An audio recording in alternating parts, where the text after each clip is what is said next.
Welcome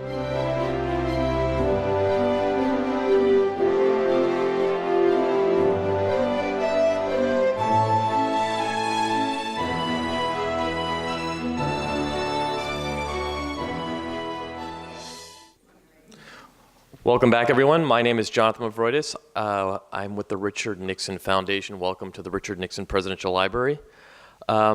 Before we introduce our guest speaker for this evening, I just want to urge everyone to check out our special exhibit down the hall, Vote Like Your Whole World Depended on It, the story of the 1968 election. It's about the tumultuous year, the waves of social change, and amidst all of that, Richard Nixon gets elected President of the United States. It's filled with media of the time, and it actually has a 1960s living room you can sit in, where you can pop in a Simon and Garfunkel LP or one of your other favorite records, and you can also take in the evening news with Walter Cronkite. So it's a pretty interesting exhibit and pretty engaging, so I urge all of you to check it out. Now on to our special guest this evening. Frank Lavin is the CEO and founder of Export Now, a U.S. firm that operates e-commerce stores in China for international brands. It's the largest offshore operator of China e-commerce stores, helping brands from around the world in strategy and operations. He served as the Undersecretary for International Trade, Undersecretary of Commerce for International Trade, the senior government policy official responsible for commercial policy, export promotion, and trade negotiations. He served as the United States ambassador to Singapore, and he served in the Reagan and Bush administrations, working in the White House, the Department of Commerce, the Department of State, and the National Security Council. He's worked in a variety of private sector positions in senior finance and management in Hong Kong and Singapore. He's also a very prolific author. He's authored a book called Export Now, 5 Keys to Entering New Markets. And he's also the author of an important historical book about World War II, which he'll discuss tonight. It's called Homefront to Battlefront, an Ohio teenager in World War II. It's about the speaker's father, Carl Lavin, who was a high school senior enlisted in the U.S. Army at 18 years old. His military career took him to the 84th Infantry Division, where he fought in the Battle of the Bulge. It's a tale of a foot soldier who finds himself thrust into a world where he and his unit grapple with the horrors of combat, the idiocies of bureaucracy, and the oddities of life back home all in the same day. The book is based on Carl's personal letters, his recollections, and those of the people he served, official military history, private papers, and more. It's interesting because it's based on primary materials. And the literature is definitely significant to the Nixon Library because it's the World War II experience that shaped the generation in which Richard Nixon lived. It shaped Richard Nixon's life and other leaders from the era. Nixon's Secretary of State and National Security Advisor, Henry Kissinger, wrote the foreword to the book. And let me share with you what he said. Quote, "Carl Lavin and I served together. Though we did not know each other at the same time, he and I were both foot soldiers. Not just in the same division, but also in the same regiment and battalion, though in a different company. And shortly after he joined the division, I was transferred to division headquarters. Yet reading this book and his letters, I have a sense that I knew him intimately. We sometimes forget that the U.S. Army was and is essentially a force of teenagers and young men who are required to grapple with the exigencies of combat as they are attempting to grapple with adulthood." Here with us to tell this remarkable story is Frank Lavin, the son of Carl Lavin. Ladies and gentlemen, Mr. Frank Lavin.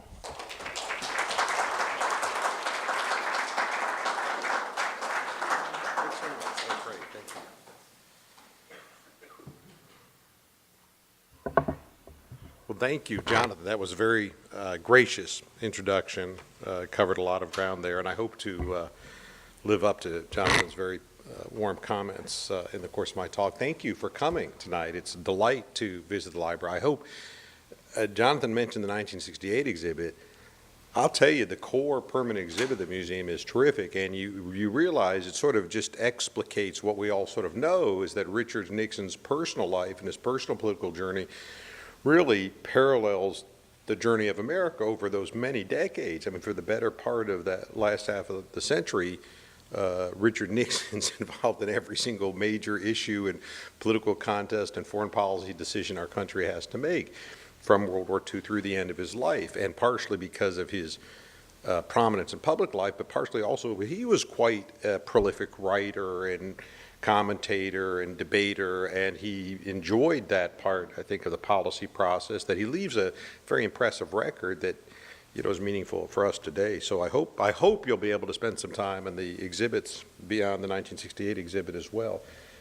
What I want to do today, is Jonathan indicated, is talk about the book and talk about the story of the book, but I want to spend at least the first part of my talk putting it into context, excuse me, and talk about just setting the stage for what takes place in the book. Excuse me. Because the centerpiece of the book is the Battle of the Bulge, which begins December 16th, 1944. And it's historically significant for several reasons that we still talk about today. And I spent some time earlier this summer at the Army War College in Carlisle, Pennsylvania, talking about it there. And so the military professionals follow it, as well as historians, as well as people who just want a better understanding of our country's history. And what about it is significant? First, to put it in timing, it's at the end of 1944, and from D-Day in the summer through the end of the year, we can say America and the Allies have had, in general, a pretty good 1944. That the advance across France has been rapid, the military engagements have been, in general, very successful, and that pushes the United States, as you get toward the end of 1944, close to the borders of Germany. And you even have some discussion in the U.S. press about, excuse me, about Berlin by Christmas. And certainly, if this were a straight line phenomenon, you'd say, boy, if the next few months of the war are the same as the last few months of the war, that's not a crazy thesis, because things are moving very rapidly. But there's some indications that fate might change. And one of these is the very rapidity of the movement stretches Allied supply lines, that Hitler has rather successfully sabotaged the ports before he's beaten out of France and out of the Netherlands. The United States is very much at the end of its logistics capability. So the troops at the front are at the far end of that tether, and the whole system is fragile. And this is an opening for Hitler. Not that he consciously is aware of this, but he certainly uses it to his advantage. So I think there's three things that we should take away about the Battle of the Bulge. The first point I'd like you to bear in mind is audacity. This is Hitler's final offensive. He's going to smash through the Allied lines, and he's going to fight all the way to the coast, and he's going to split the Allies in half. He calculates he has 2 weeks running room, a week before the Americans, before Eisenhower really figures out the magnitude of the assault, and a week before the front, before the Supreme Commander and London and Washington, D.C. coordinate a response. So he's got 2 weeks to do what he can do. He's able to mass every disposable troop he has, 400,000 Wehrmacht troops. And he's found what he believes is the lightest defended part of the Allied line, where there's about 200,000 Americans. So he's got the 2-to-1 numerical advantage he needs for his assault. One of the reasons that Hitler's willing to be audacious is because he's seen this before. And in fact, if you think about it, he's seen it twice before. He did it himself in 1940. He says, this will work. I did it. If we smash them hard enough, we can take them out of the war. And he saw it once before in 1914, the Schlieffen Plan, where he said, yeah, it was the same plan, but it didn't work. We just didn't have the mass concentration of forces, and we got ground into trench warfare, and we lost. So I'm going to have a third go at it. We're going to do it. So the first point is just the audacity of the plan. Second point is the scale. The Battle of the Bulge was and remains the largest battle ever fought by the U.S. Army. We started, as I mentioned, with 200,000 on the U.S. side. We ended up with 1 million Americans. Just the Americans were 1 million. Now, America only had, at peak, about 8 million people in combat in World War II, in both theaters, in all of Asia, Pacific, and all of Europe. So if you're taking 1 million of your 8 into one battle, you know, this is a rather complicated affair. 400,000 are direct combat, 600,000 support troops. So it is a massive undertaking for the United States. Hitler begins saying, I've got 2 weeks to see what I can do. The very first day of that assault, December 16th, Eisenhower, without fully knowing, he doesn't fully know what's in front of him, but he's detaching divisions from Patton and turning them over to Montgomery, because he says, you know, George, we need your troops. In fact, there's a great vignette if you read Rick Atkinson's History of the War, where Eisenhower is musing out loud, and he's talking with Omar Bradley, his other group commander, and he's saying, I need some of George's divisions, but he's not going to like this. And Omar Bradley says, well, Ike, he works for you, so you can call him up, take him. So Eisenhower does. So yeah, Hitler has the advantage, and certainly for the first 2 weeks or so, he's making headway. But even day one, the Allies are playing catch up with him. So the first point is audacity, the second point is scale, and the third point is the brutality of the war. This is Hitler's final offensive. There is a considerable deterioration in the rules of war. The battle starts on the 16th. On the 17th, there's an encounter between a reasonably small group of Americans who happen to be a group of forward artillery spotters. And they're being positioned to go, they go in front of the line, so they call back artillery positions to the artillery battalions so they can aim and redirect their fire. So they're not supposed to engage in combat. They're very lightly armed, and they are trained, as you would expect, that if you encounter hostile forces, you pull back, because we want you fellas just to call in fire control. You're not supposed to be having people shoot at you, shoot back. So they just have sidearms, right? And they're going deep ahead of the lines to call in. So they're having a meeting to discuss their deployments, and the Germans are upon them. They're captured. So that's a bad start, but what becomes worse is a Gestapo unit shows up and machine guns them, kills them. It's in a Belgian town known as Malmedy. It's known as the Malmedy massacre. You had about 100 Americans killed this very first day, the second day of combat, and everybody knows about it. Every GI knows about it. So you had an electric view on the U.S. side that if you are taken prisoner, you're going to be killed, right? And you had a lot of back and forth in that. And look, there are other incidents as well that we can talk about. Well, into the middle of this maelstrom, my guess is there are people in this room who had family members fighting in Europe, maybe fighting in the Pacific. Into this maelstrom, we can place the book, Carl Lavin. As Jonathan said, Carl Lavin is a high school senior when World War II starts. On Pearl Harbor Day, he's 17 years old. He turns 18 in 1942, and he signs up. He's a private. He's a barman, BAR, Browning Automatic Rifle, which is just a machine gun that every rifle squad has, one barman. And he's in combat. He doesn't go into actual combat until Christmas Day, 1944. So the Battle of the Bulge breaks out on the 16th.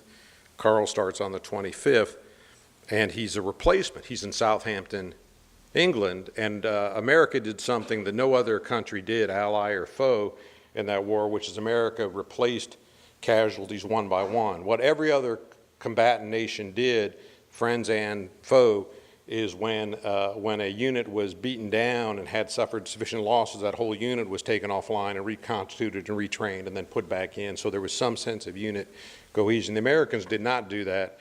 And when somebody was killed or out of action, they just put an individual person. So that's what happened to Carl on Christmas Day, 1944.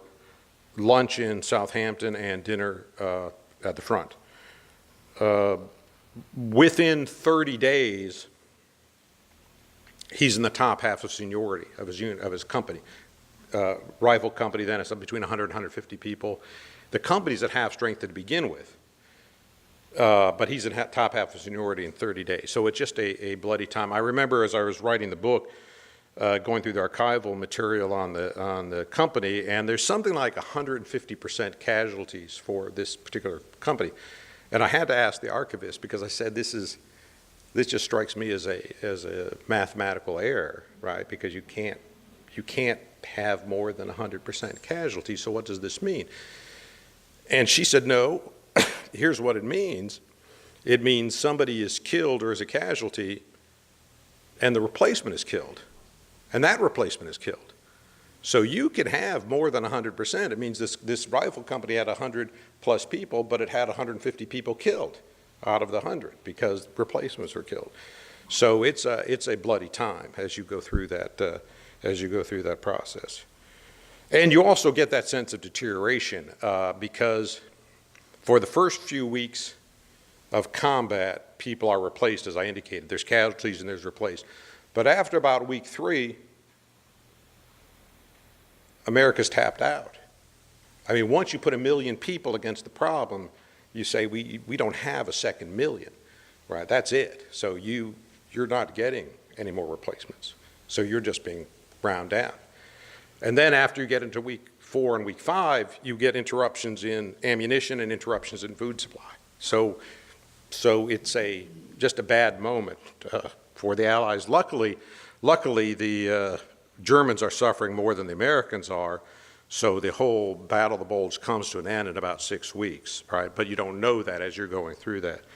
What I'd like to do is maybe read 1 or 2 selections from the book and just give you a sense of what's going on there. And I sort of started on a down note on the Battle of the Bulge, but let me take you into one letter from basic training. And this might ring familiar to people. He's at Camp Hood, now Fort Hood, near Waco, Texas, and this is 1943. Dear folks, here's what we did yesterday. Got up at 0500, 5 a.m. to you, which was not too unusual since we've been doing it every single day.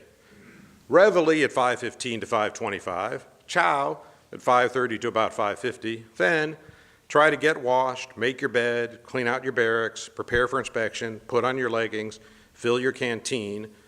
The water's no good here and has to be medicated, and police the area in about 45 minutes. Then we march off to the training area with pack and guns, either a 1917 Model Enfield or Thompson submachine gun. From 0700 to 1100, we have classes of 50 minutes each, separated by 2-minute wind sprint, an 8-minute rest period. The classes are on first aid and gas, mostly, so far, but we'll be having many more different ones. We just started motor maintenance and driving, and we've also had military courtesy, the Articles of War. I can be put up for life for not shining my shoes, AW 94, conduct unbecoming a soldier, and map reading. Then there's an hour of drill and formation exercising. From 1200 to 1330, we eat and have a rest period, most of which is taken up in waiting in line to get some food, waiting in line to get seconds, and waiting in line to wash your mess gear. To 1730, we have some more classes sometimes. Usually, the last hour is spent doing something a little more exerting. Like yesterday, we had a hike. I believe I wrote before saying how hard it was marching 3 miles in 50 minutes with a pack in 85-degree heat. Well, yesterday we marched 5 miles in 45 minutes with a pack and rifle in 90-degree heat. These marches are really the only thing that I don't like about the Army. And I have a violent hatred of them. They are nothing but torture from the first step to the last, and there is no deeper discouragement than to have your leg muscles paining, your shoulders rubbed sore, and come to some rougher sandy ground and realize you still have 4 more miles to go, but can do absolutely nothing but continue to march and march at top speed. Then, toward the end, your eyes start to smart from the sweat washing through them, and you hope you won't stumble because you're sure you won't be able to start up again. But the funny thing is, once you're back and you put down your pack and gun, the relief takes all the tiredness away, and you don't throw yourself down on your bunk as you so ardently desired out on the hike. You lay down for 2 or 3 minutes, drink a quart and a half of water, usually, and start joking about the hike. So that was just a great teenage boy's view of the world that I probably several people here could have written the same letter at times in their basic training. And the narrative, though, as I suggested in my opening comments, the narrative takes on a bit of a darker tone when you get actually into combat. And let me just read, if I can find 1 or 2 vignettes from the front.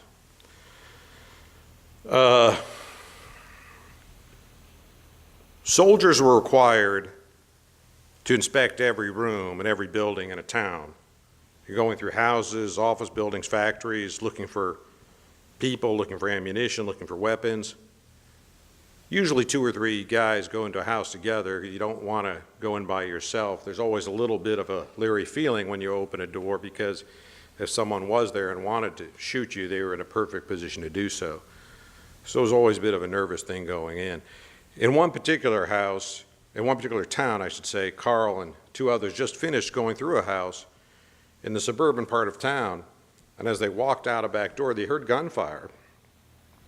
Carl saw 2 other GIs just about 10 yards away. They were taking aim at a group of 4 German soldiers who were running across an open field into woods about a quarter of a mile away. Now, this was a perfect job for a barman because Carl could spray bullets and lay down fire on the opposing troops. Carl began to move up to assist the 2 GIs when he heard his sergeant's voice calling, "Hey, Lavin, Lavin." And Carl recognized the voice, and he looked around, but he didn't see anybody. And again, the voice says, up here. And Carl looks higher, and from a house next to the one he had just inspected, there was a window with horizontal and vertical bars and an arm sticking through, waving. So he assumes that's his sergeant, Sergeant Johnson, calling him, "Come on up here. You'll get a good shot from up here," Sergeant Johnson says. And Carl hollers back, "Well, the Germans are getting away." And Johnson says, I know, you've got a perfect shot from up here. Get your bar, bring it up here quick." Now, Carl immediately sees this as a bad command because of the amount of time it would take him to get to the back of the house, find the hallway, locate the stairs, get up them. By that time, the time Carl joined his sergeant, the Germans would be in the woods, and it would have taken just a few seconds to move up to the line of fire. But he's got to obey his sergeant, so he runs to the back of the house. He runs up the stairs. He finds a sergeant in the room. It's a bathroom. He's shooting out the bathroom window. Just as Carl steps in the door, Sergeant Johnson catches a bullet in his elbow, and he staggers back. And he falls halfway to the floor. Carl's able to catch him as he falls back and eases him to the floor. Now, Carl's job is Johnson's safety. He's able to drag him to the hallway in a half-sitting position to get him out of harm's way.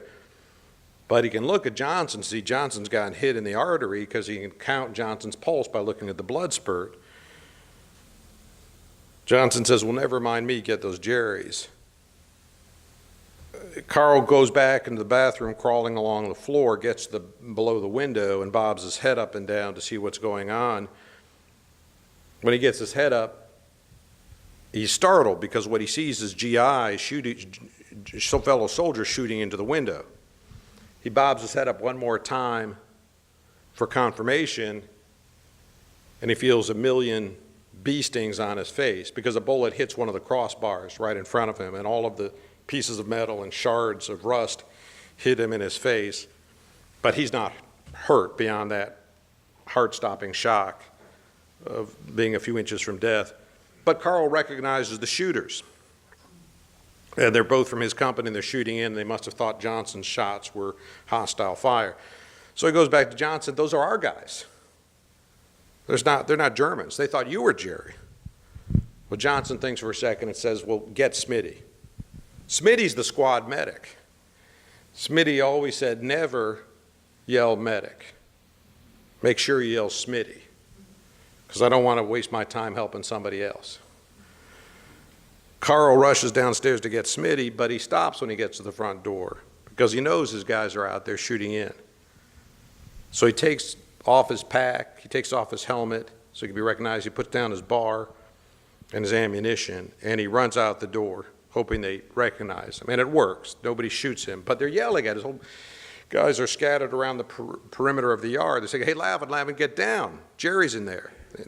Carl says, no, that wasn't Jerry. That's Johnson and me inside. He says, was Johnson, are you crazy? Johnson shooting at us? He says, no, Johnson was shooting over your head, but Johnson's hurt. Get Smitty, get Smitty. So all the GIs start yelling for Smitty, who decides the fastest way to get to the scene is to jump a fence. Smitty's foot caught a rail of the fence, and he goes sailing with his medical equipment thrown loose. And through the air goes his morphine cigarettes, the sulfamylide, the gauze bandages, the compresses, the surgical tape, the tincture of methylate, the aspirin, the bismuth, the paregoric, the sodium amytal, and the tags for logging morphine injections. The GIs help Smitty to his feet. Come on, Johnson's hurt. Stop fooling around. It's the end of that story.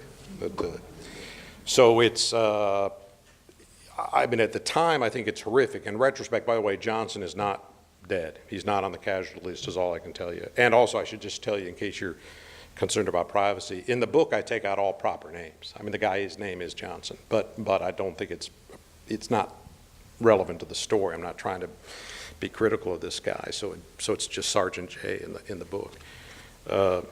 Let me, if I can find this, let me read another episode.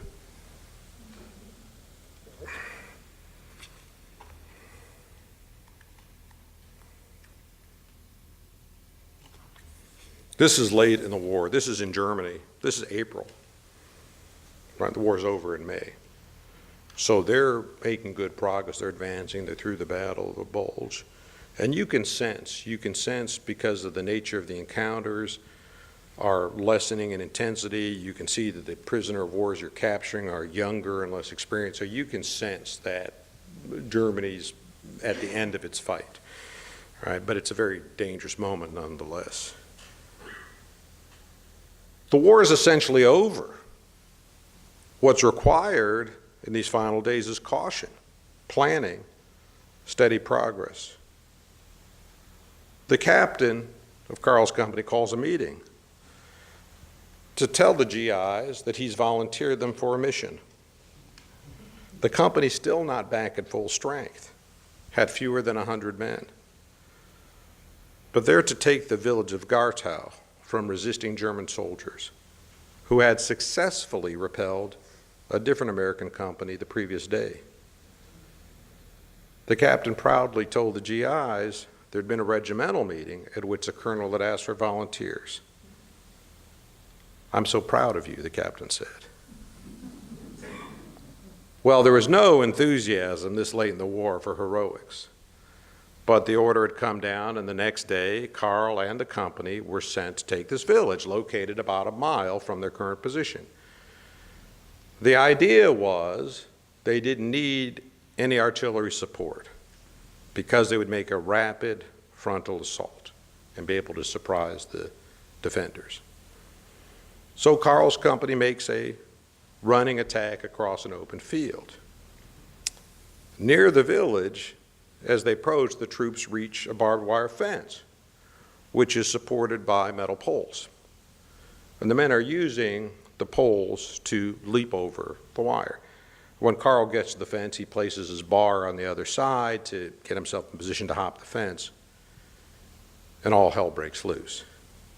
The Germans had been watching the GIs advance all along, and the barbed wire had been strung not as an impediment for an assault, but as a device for arranging all of their weapons, because they knew the GIs would have to congregate there and they could open up.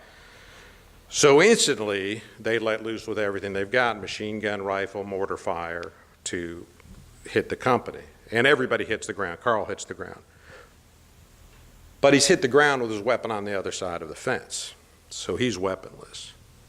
Worse, there's a view that bars are a distinctive weapon and that you always try to kill the barman because it's an automatic weapon, so they see the bars out there. But after a minute or two, the intensity of fighting starts to move to one side, and Carl's able to hop the fence and grab his gun. And he's able to run to the edge of the combat. And you run for a bit, you hit the ground, you run for a bit, you hit the ground. Some GIs are getting hit, some are keep going. After a few iterations of this, he's able to get to a drainage ditch on the far side of the field. It's half filled with icy water. There are half dozen GIs in that. They make their way into the town as the drainage from the town. So they're going upstream into the town. And he gets in town. At this point, we've got some good news in the narrative, because when I'm doing research for this book, I start talking to various archival centers. Various universities have oral history projects. There's the National Archives. So there's a fair amount of material around. And you just write to all these folks and say, what do you have on the 84th Division? Do you have anybody in this company? Can I look at what you have, please? And most people are pretty responsive. And this one person at Florida State University, oral history project on World War II, says, yeah, in fact, we've got an interview with your dad, which I didn't know about and my dad didn't know about, because this had been 20 years before. So it goes into the first person when Carl Lavin gets into town. He says he gets into town, and Sergeant points him to a barn-like structure and tells him to see if he can find a firing position inside. Carl shoots the padlock off the building, and he gets into a sort of an office on the second floor, and indeed he does have a vantage point to look down on the foxholes. He says, I was at a second-story window. I saw a German trying to cross an open field, running in the direction of where the main action was. I took a quick shot at him while he was running to try to slow him down. It works because it hits the ground on a plain open field. Well, I thought that was pretty dumb. He's just lying there and he doesn't move. Well, then I tried to decide what to do. Well, he's mine, and I could have him if I wanted. He's not surrendering. I didn't want to kill him. Do I really want to take a human life after having shot at him and he's just lying there? Well, I decided this is a hell of a time to start to become a conscientious objector. I decided, yes, I would kill him. So I did. I shot him. He never moved. I've had a queasy experience about it ever since. It's the only absolute time I positively knew I killed someone. We had a patrol going out the next day. We went right by the guy. He never moved a muscle. Head down. I picked up his head and, forgive me, felt brains and gore. What it really meant, the position of the head, the position of his body, was that my first quick shot, where I had tried to slow him down, actually had hit him in the head. I knew it had to have been my first shot because they never moved when he hit the ground. So all the time, I was trying to decide, should I take his life or shouldn't I? I, in fact, had already taken his life. Struck with me very strongly ever since. Well, that was the final moment of combat. Bloody, pointless, stupid Germans for not surrendering, stupid captain for ordering the assault. So that's the final vignette of combat for the book. It goes on into the occupation in Germany, where he's there for 6 or 8 months, and then a brief duty in France, and then back at January 46, back to the United States. But that's the story. Thank you for letting me take a few minutes to walk you through it. I'm very happy to take questions on World War II or the Battle of the Bulge or any other aspects of the story. Yes, please. What town were they in then? What town did this take? That was Gartow, G-A-R-T-O-W. That's what Yeah. So this is literally a few weeks from the end of the war. But you know, you had these terrible moments where you think most of the German population, indeed most of the professional military, sort of know it's over, but they have to sort of go along with the exercise, but you're looking for a way to avoid combat and just to ease into a surrender position. But if you've got a local garrison in that town that says, we're not surrendering, there you are. And there's a story, you know, this division, this 84th Division, the largest town they took, city, I should say, was Hanover.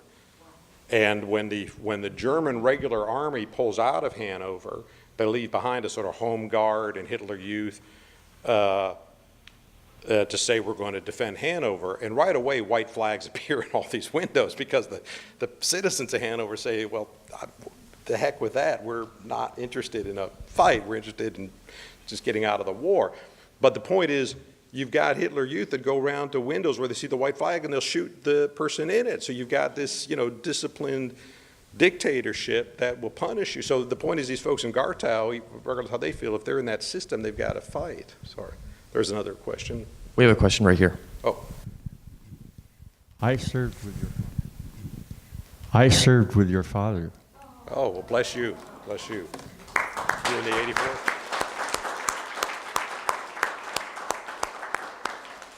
I was with the 84th Infantry Division That's great. as a PFC That's great. with a rifleman's MOS. Yeah. And I finally wound up heading a mortar group. Oh. But everything you say about war is monstrously true. Yeah. It's an individual experience on everyone's part. And those of us who are fortunate enough come back to do something else. Thank you. Well, we're grateful for your service. Thank you. Thank you for your service. Yes, please. What army was that? What- That was 3rd Army, Patton. What army was the 84th Division? This wasn't Patton. I know that. I know. The Patton was on the south side of the Bulge. Omer Bradley and Field Marshal Montgomery had the north side, and because of the nature of war, when it begins, when Allied command begins, it's kind of on national lines. Montgomery, you're running the British troops, and Bradley and Patton will run the American troops. As it goes on, you have mix and match. You just have divisions reassigned because people are, people pull ahead and they need help. And so I think Eisenhower wisely says, let's not be dogmatic about this, but let's put troops where they're needed.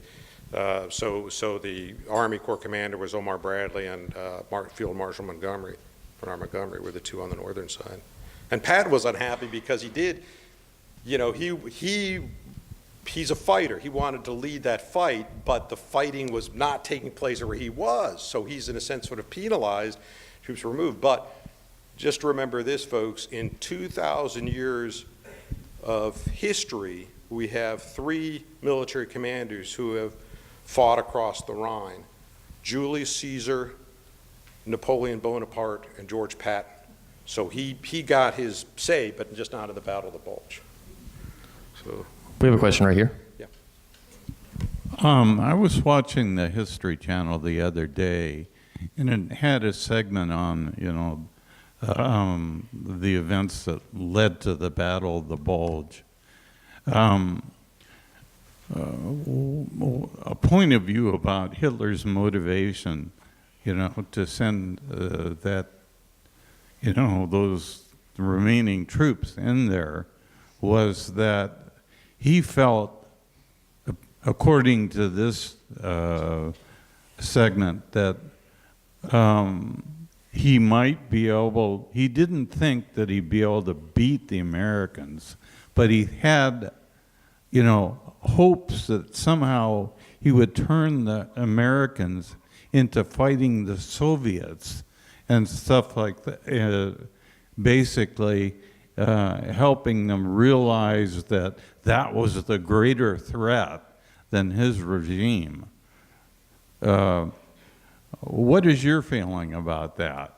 Yeah, that sort of dominated a lot of Hitler's thinking. By the way, that dominated, I think, a lot of Hitler's thinking for years.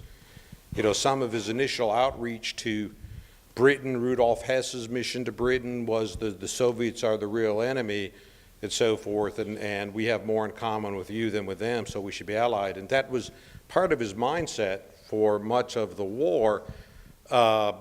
It never really came to pass. I mean, the problem I think was Hitler himself. If Hitler had been an aggressor or hadn't undertaken the invasions, maybe you'd have a scenario where other countries felt comfortable working with him. But nobody felt comfortable working with him, and the general view of Hitler was he had lied and lied and lied again and invaded country after country after country, and he wasn't a party with whom we could work with or trust. So he had dissipated all the goodwill. But to your point, there's an interesting discussion during occupation. One of Carl's assignments in occupation is they've got some German military hospital where they're occupying. And the commanding officer is obviously a very educated man. He's a German doctor and an army colonel and a Nazi party member. And so he's a very educated person, reasonably senior in the command.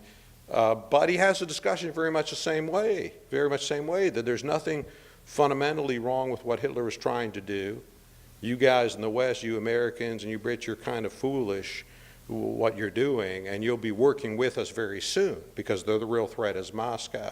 And yeah, Hitler was maybe a bit rough in his methods, but fundamentally he was right? And the only reason you're here is this doesn't mean you're right and we're wrong, it just means you won, that's all. So this is just victor's justice. It doesn't have anything to do with the morality of the war or was Germany wrong or right, it's just you fellows had more men and material so you could beat us. But you will see soon enough that we were doing the right thing by invading Russia and you're going to be working with us. So this view had permeated leadership strata in Germany, one would assume, and it's part of Hitler's messaging. So. We have a question right here.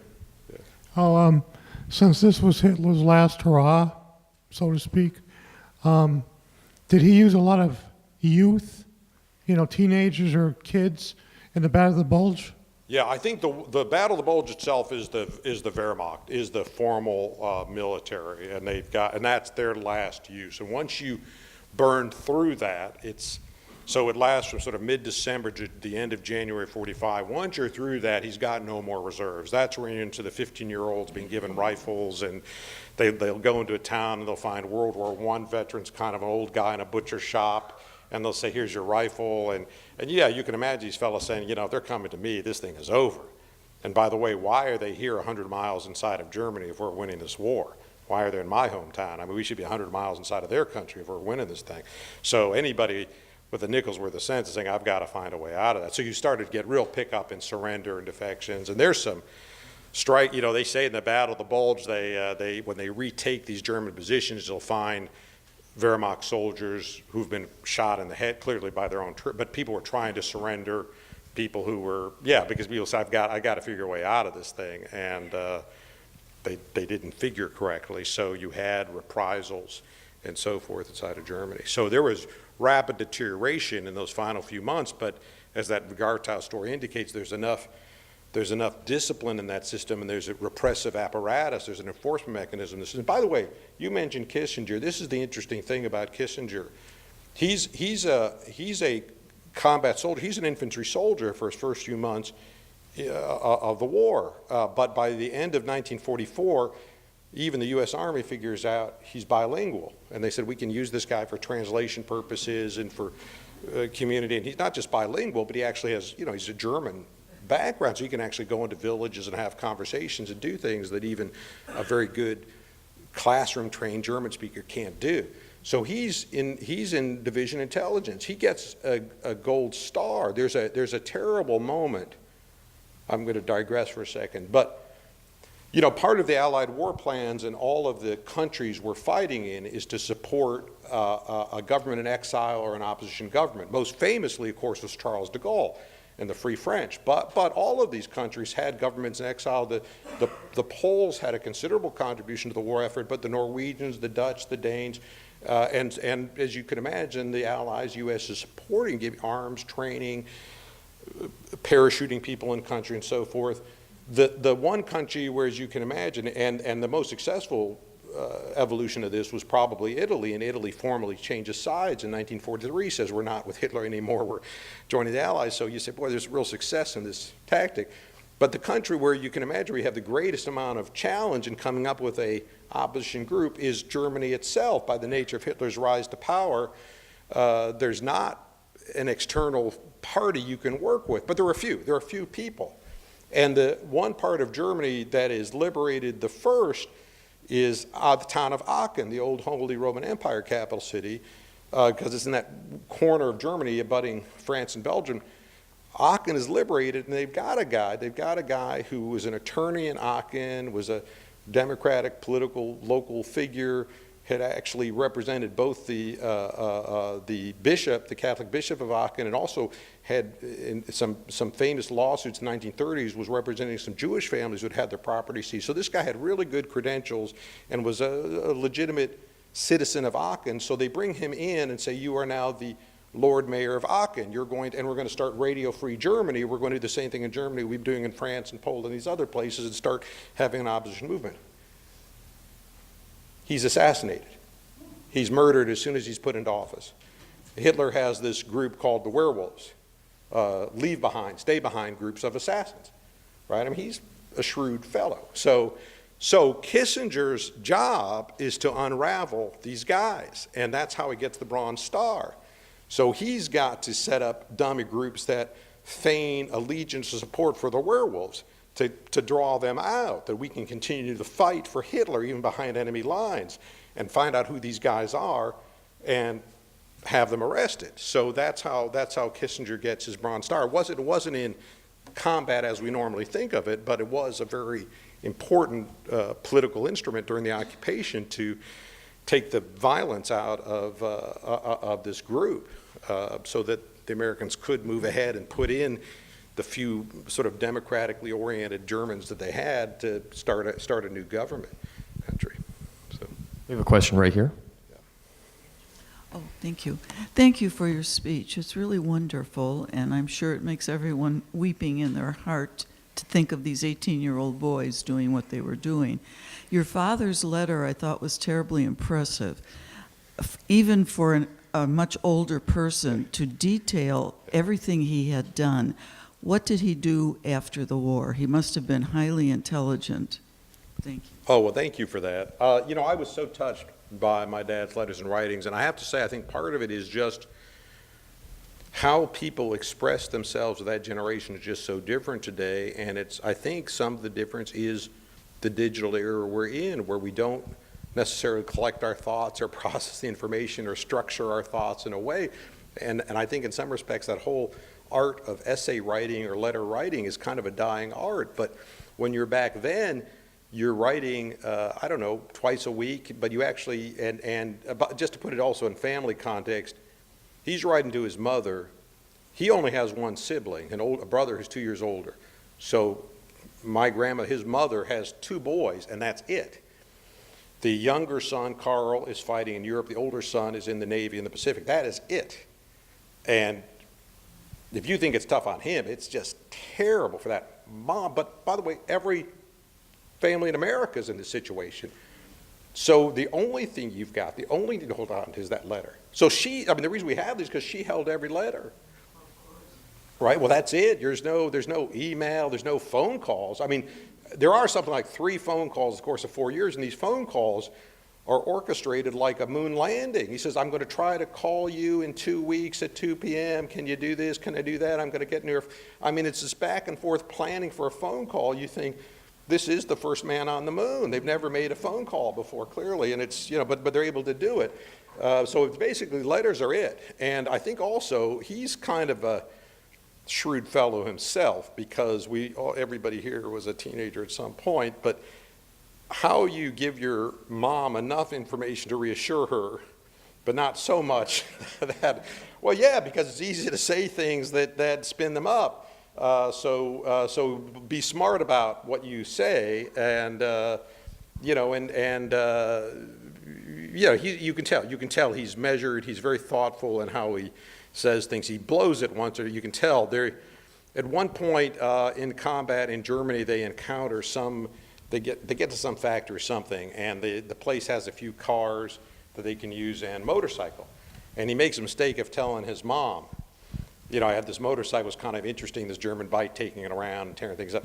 And clearly, you don't have the mother's love, but clearly she's unhappy with this. Clearly she is saying, and he writes back saying, it's kind of amusing in a way, Mom, that we've just gone through sort of 3 months of combat, and your greatest concern is I might bang myself up on a motorcycle, but I'm taking care of myself, and thanks for your concern, and so forth. So, and there's one funny, for whatever set of reasons, there's 2 parallel letters in there from basic training where they get a weekend off or something. And the 2 parallel letters are this. One letter's to his mom, and one letter's to his brother. And they're both describing the same thing. But obviously the letter to the brother is, it's all kind of archaic, but how teenagers of that era describe women of that era is kind of amusing, because it's just a different way to talk about people than people are talked about today. But so it sounds almost quaint to us today. But even so, to his mother, all he can say is, she's a good dancer and a very nice conversationalist. And that's what he says to his mother. And to his brother, he's more elaborate in his description. But it's still pretty quaint. It's still pretty quaint by today's discussion. So, to answer your question, the family business in Ohio was a meatpacking business. So he had no background in literature or journalism, or no professional background in it, but just had that gift of expression. So he went back to the family business, spent the rest of his life in processed meats. Yeah. We have a question right here. Sorry. Well, first off, I wonder if you can detect my accent from Canton, Ohio. Well, I'm glad you're here. Yeah, thank you.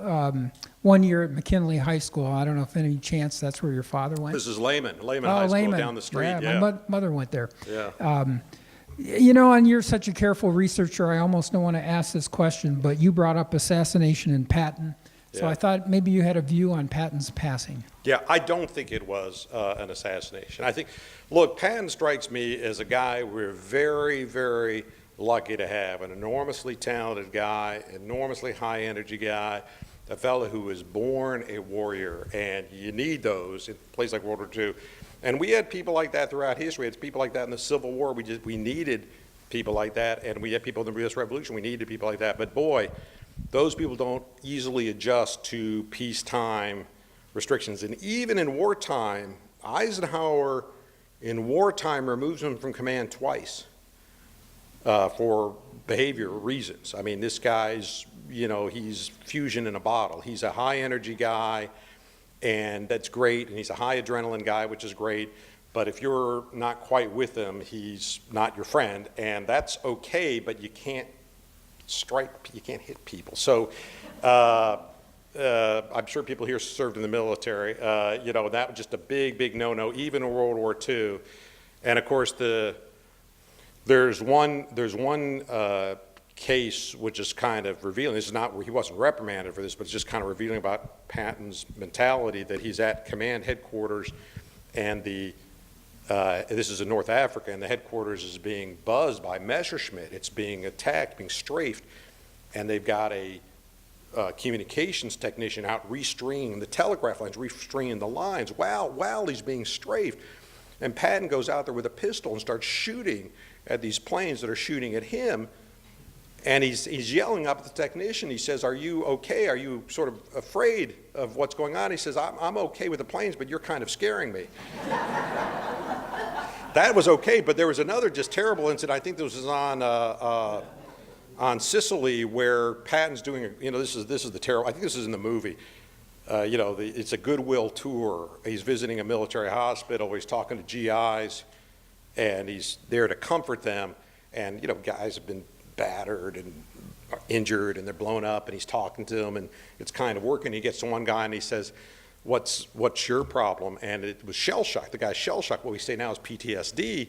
The guy's just kind of frazzled. And he says, "What do you mean? What's wrong?" And he said, "Well, I'm just, I'm overwhelmed with it." And Patton physically starts attacking him and has to be pulled off. And he's so that's the one time he gets removed. And there's another similar incident he gets removed. Those are 2 times during war he's removed from command. And his penalty assignment is D-Day. He's got this Phantom Division in. So they say he's a very talented guy. He's a high-performance guy. He's sort of a celebrity. He's well-known. The Germans know who he is, too. So part of the D-Day planning is we're going to conjure up a phony army group that doesn't really exist. All it is a signal corps. All it is a bunch of guys just sending messages back and forth to each other, right? So they see the tempo and activity signal, and we'll have trucks running around so that the Nazis think this is the group that's going to Calais, and Patton is going to be named head of this army corps, and he'll give speeches and talks. He'll be a very prominent person. So all this stuff gets picked up by the Germans. So that's his role. But you're sort of saying that's a really strong indication, like, George, your best value at this point is symbolism, right? Now, because the war goes on, he gets his army command back, and he goes back in. But, when peacetime breaks out, he commits another major problem. When they are directed, he is the head of occupation in Bavaria. They are directed to remove from government all Nazi party members, as you would expect. I mean, it's not a surprising command. Patton doesn't do it. And Patton, when you look at Patton's memoirs and statements, it's similar to what the gentleman over there said. He said, look, we're going to be all working together against Stalin in months anyhow, so why do this? And he said, look, that was never the case. That was never the premise. That was never your instructions. That was never your orders. And now you can look like you're collaborating with these guys. I mean, it's a smelly business, right? So he didn't do it. So Eisenhower sacks him, right? And they're friends. So he ends dating him. So I don't think it was a murder. I don't think it was, I mean, I think this is a guy who is very well suited for a certain kind of role and not well suited for other roles. And he had trouble fitting in. So I don't think it was murder or assassination, right? We have a question right here. Hi, I'm wondering, perhaps the gentleman that served with your father might be able to address this also. Did your father have any experience in the liberation of the concentration camps, and how did he react to that? Yeah, the unit liberated Salzwedel, which is not a death camp, but a slave labor camp. So this was a camp for women, and I'd be interested in your comments. This is a camp for women who are there as political prisoners, but they're not there to be murdered. They're there to make materiel, and it's an interesting episode. By the way, I think we have the book here. If you look on the back cover of the book has a few women sewing an American flag, and you say, well, that's kind of interesting, but what is that? Well, those are the women inmates who were freed. They have nothing. They want to give a gift to the GIs who saved them. They don't have anything they can give, but they say, we will make an American flag as a gift for you. So it's very charming. But that was the one camp they liberated. But did you have your experience, sir? Yes. Hanover still sticks out in my memory. Salzwedel is the camp you're talking about. Yeah. But there were several labor camps around there. The Germans divided the labor people into Italian, French, and so forth. It was interesting when those people were liberated what they did, because the situations they were in were not at all to anyone's liking. But they all went into the nearby towns and looted everything they could find to improve their situation in their camp. It was interesting that when the Russians and Poles went into town, they came back with copper tubing and the makings of a gin still. Which they proudly shared with the American troops. The people from France and Italy decorated their windows with different curtains, scrubbed the floors, did everything to make the place as neat and comfortable as they could for themselves at that time. It was quite an eye-opener. And in Hanover, there was a concentration camp too.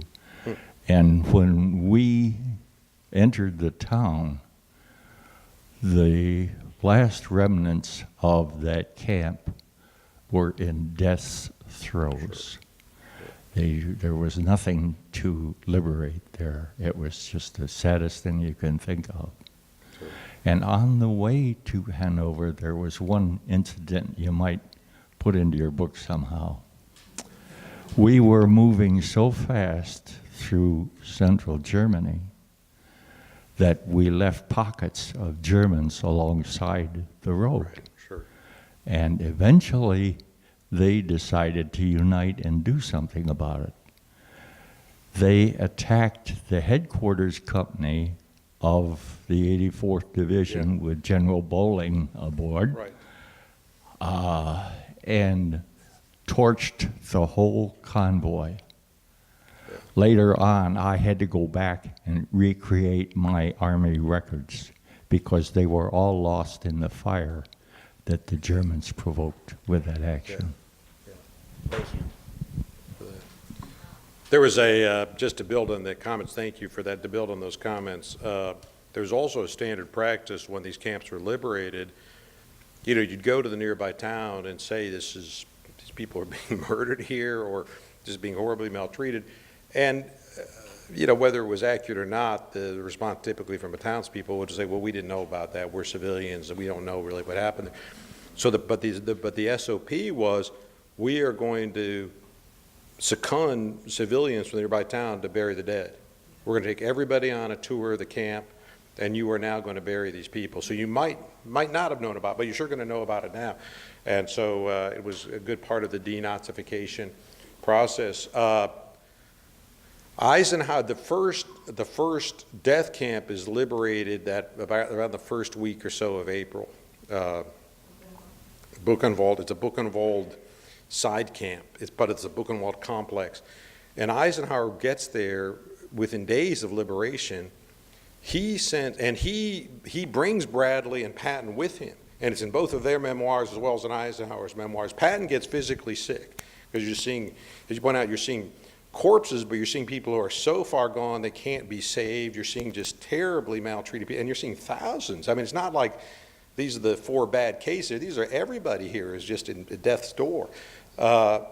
Eisenhower sends a note back to Marshall. Marshall's chief of staff still, so it's his direct boss, saying, you need to do 2 things. You need to send all the film crews and journalists you can through this stuff to record all of this. And you need to get all the congressional delegations of VIP tours to come through this too, because people just aren't going to believe it. They're not going to believe a written write-up or report or journalist article. So get everybody through this. So, so they started that program at that time. Yes, sir. Yes, if any of you have ever had the privilege to visit Dachau near Munich, Yeah. that's where Eisenhower toured the camp. Right. And said to all of his underlings there, the people in Munich are not going to be free of this. And he arranged for people from Munich to be brought out to Dachau and witness what had gone on there, as well as doing all the photography and everything else. And in the end, that camp was leveled except for one of the barracks, which served as a demonstration and so forth. And there's a very beautiful chapel there for any of you who would be interested in visiting it. Yes. Good. We remembered those people. Thank you. We have a question right here. Yes, I've done quite a bit of family research, and one of my uncles fought in the Battle of the Bulge. That's all I know. Where do you go to find out, what his unit was, or is there an easy path there? Well, I'll give you the good news and bad news. It actually is reasonably easy, but you better know the unit. So, I mean, because there's so much available and so much of it is digital that if you happen to know the unit, there are official histories you can get a hold of, there are memoirs you can get a hold of. But if you don't know anything, if you just say he fought, it is hard. And All I know is that he was a tech sergeant. yeah, you'd have to start with the archives. You'd have to go to. What's like a yearbook. Right. Well, by the way, there's probably a yearbook for everybody, but if you don't know the unit or you don't know what the yearbook is, but if you go to the archives, nara.gov, and start with them, to at least say here's the name and years of service, you can get information back on that. Yes, sir. We have another comment from. The armed forces have a graves registration. Sure. And in each of the different cemeteries Yep. in Europe, you can go and by name, you can find out who Right. is buried there. Right. Unfortunately, from one aspect to another, most of the friends that I lost there and later went back to look up, only one of them still remained. Because the graves registration gave the families permission to have those people expatriated back to the States and buried here. And so all of those people who fell there are buried here in the States. Thank you.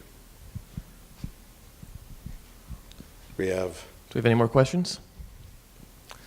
well, I'll stay if it's all right, Jonathan. I'll stay after the people have other questions. Sure. We're going to sit and have signings for the. We're gonna sign right now. Oh, great. Please give Frank Lavin a round of applause. Thank you. Thank you. The book is Homefront to Battlefront, an Ohio teenager in World War II. It is available for purchase in the museum store, and Frank Lavin will be happy to meet you and sign your copies. Thank you very much. Thank you. Thank you, man.